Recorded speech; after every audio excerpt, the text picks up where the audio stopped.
So what are the Chancellor's options as he prepares to deliver that autumn statement next week? Let's get some thoughts now from Dr. George Dibb, head of the Centre for Economic Justice at the Institute for Public Policy Research. Great to see you this afternoon. So the Chancellor says today's news disappointing but unexpected. Is that your assessment?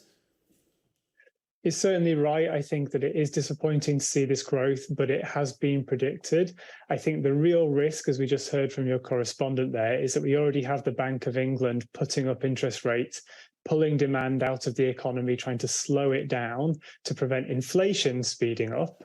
But the real risk is at the autumn statement, the Chancellor and the Prime Minister might slam the brakes on by unnecessarily making cuts to spending to public services, which will further worsen this recession. What we really need is clutch control, and there's a risk that the Chancellor is about to slam on the handbrake. Why do you think the UK is doing so badly behind all the other G7 countries? Our economy, the only one that's shrinking? That's right. And in fact, we're also the only G7 economy which is yet to reach its pre-pandemic peak. So all the other countries coming out of the pandemic have already surpassed where they were before COVID and are now growing past that point. The UK hasn't even reached that pre-COVID peak. The reasons for that are varied. Before the pandemic, the economy was particularly weak. The UK has some of the lowest levels of private sector investment in the OECD group of wealthy nations.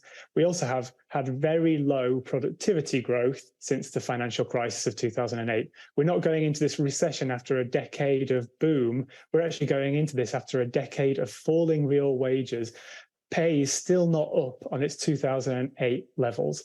And then on top of that, the UK is seeing higher inflation than every other country in the G7, and that's because our energy system and our supplies were most constrained. We didn't have the reserves that mean we were prepared for the high price spikes in oil and gas that we've seen as a consequence of the Russian invasion of Ukraine.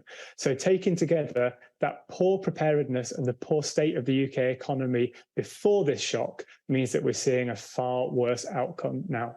George, from what you were saying earlier, you're suggesting that tax rises and spending cuts, which we're all bracing ourselves for, isn't the way to solve this. Yeah, that's what we think. There has been a huge amount of discussion of these fiscal black holes. Now, we don't think that that fiscal black hole really exists in the form it's being talked about. And the worst thing that we can do is to start to cut public spending and public services now. We're being told it's tens of billions of pounds in this black hole. So when people talk about the black hole, what that is it's how is the economy doing against government's own target? And that target is in 3 to 5 years. We're expecting the Chancellor to push out that target to a 5-year timescale. And that black hole is a difference between how the economy is doing and our own targets, which we choose, which politicians choose. So it's not like it's some kind of red line, which if it crosses, the economy suddenly crash. Now, of course, we absolutely need a stable macroeconomic environment and a plan of how we're going to deal with that. But the worst thing we can do, just to reiterate that point, is to slam the brakes on now.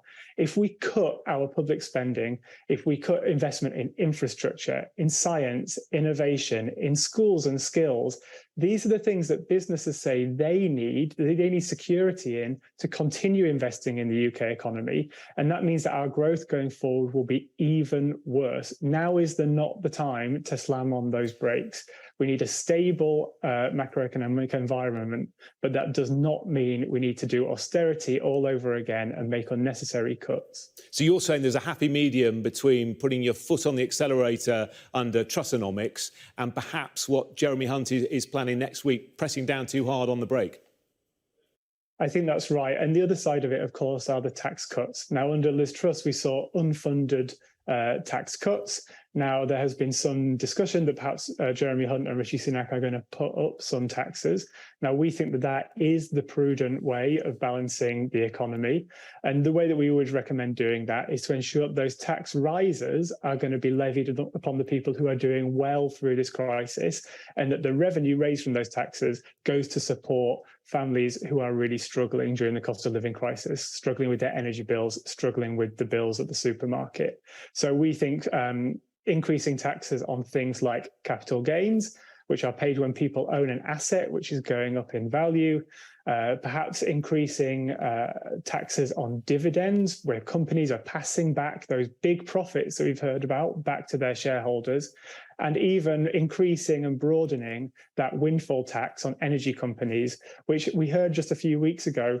Rishi Sunak implemented that tax and said it was going to be targeted, but Shell announced in their profit statement that they haven't paid a penny in that windfall tax, and in fact they don't forecast paying any tax in the UK for the next year. There's a risk that windfall tax is far too targeted, and we need to remove some of those allowances and increase the rate to ensure that we're raising the revenue to support people through this crisis. Yeah, it was noticeable, wasn't it, how much the Chancellor was saying that he really wants to protect the vulnerable through this crisis. We'll find out more on Thursday. Dr. George Dibb, great to get your thoughts. Thank you very much.